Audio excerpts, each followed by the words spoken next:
Hi, this is Bruce Botnick. I recorded and produced Forever Changes for Elektra Records back in 1967. My name is Johnny Echols. I'm co-founder of the group Love and the lead guitar player in Forever Changes. My name is Maria McKee. I'm Brian McLean's little sister. I was in a band called Lone Justice, and I've had a solo career. I love songs that start with yeah, just draws you right in. Yeah, said it's alright. I won't forget all the times I've waited patiently for you. And you'll do just what you choose to do. And I will be alone again tonight, my dear. You can't even really make out who's singing the lead vocal. It could be Brian, it could be Arthur. And I think it's really about the atmosphere of the recording and what it represented. Love was the first mixed race group out there. I mean, white guys and black guys. We chose purposely to have a mixed racial group. We did not want to be typecast, and if we had an all-black group, we would have been typecast as a blues group or an R&B group, and we didn't want that, so we purposely chose to have it multiracial. And I will be alone again tonight, my dear. Arthur Lee, the leader of the band, and Brian McLean, guitar player, were both songwriters, but of course, Arthur was the leader. Arthur Lee and his psychedelic band. Come on. 1, 2, 3, 4. Arthur Lee was a poet.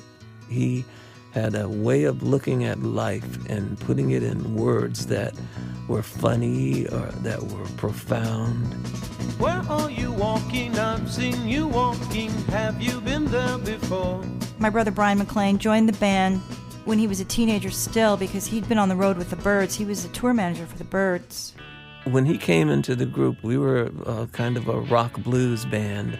So we basically flipped overnight to a folk rock group, and that was because of seeing the Byrds and also Brian's influence. What Brian brought to the band was a sort of melodic sensibility that was fostered by his love of people like Leonard Bernstein and Stravinsky and Stephen Sondheim. He was really influenced by show tunes, and I think that made the band unique. I once knew a man, been everywhere in the world, gave me a tiny ivory ball, said it would bring me good. It was a sort of Baroque period in LA when there was this really mystical sort of feeling. And LA has this incredible sort of Gothic quality. It's this sort of haunted movie set. And that backdrop really, I think, sort of draws a certain type of artistic personality. Arthur talked of death and resurrection and that war in Vietnam, which was on everybody's mind. We're on the outskirts of the village of Cam Knee with elements of the 1st Battalion, 9th Marines. And we were walking into this village when you can hear what happened. We were playing in San Francisco, and an AWOL Vietnam soldier sat at the table with us, and he started telling us about the war. And he would tell us that when a soldier was bleeding and the blood mixed with mud, it would turn gray. And so that was one of the lines of the song, House is Not a Motel. And the waters turn to blood, and if you don't think so, go turn on your tub. And if it's mixed with mud, you see it turn to gray. Then you can call my name. I hear you calling my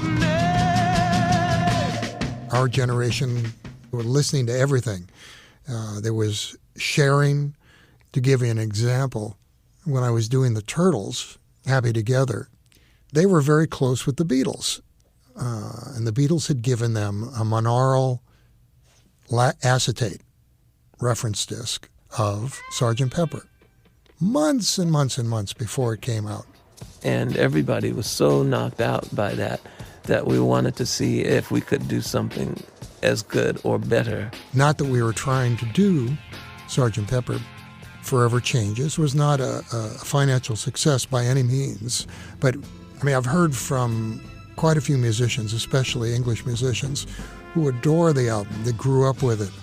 When I was in my band, Lone Justice, the first time we performed in London, that was pretty much all people wanted to talk about, really, was love. This album, Forever Changes, epitomizes the period almost more than any album out there. I mean, without sounding dated. The songs were poetry. You know, the music and the lyric fit beautifully together. It has a symbiotic relationship. The fact that the band was a cultural melting pot, multicultural band is tremendous influence as well, and really unique to this day. You don't see many bands like that. And you juxtapose that with that war, and we were living in a really, really tense, chaotic time, and music was cathartic. It was something that allowed people to get away from that, to kind of step back. And because of the fact that those songs spoke to that, and it spoke to the younger generation, I think that's why it has held so long and is still selling after 40 years.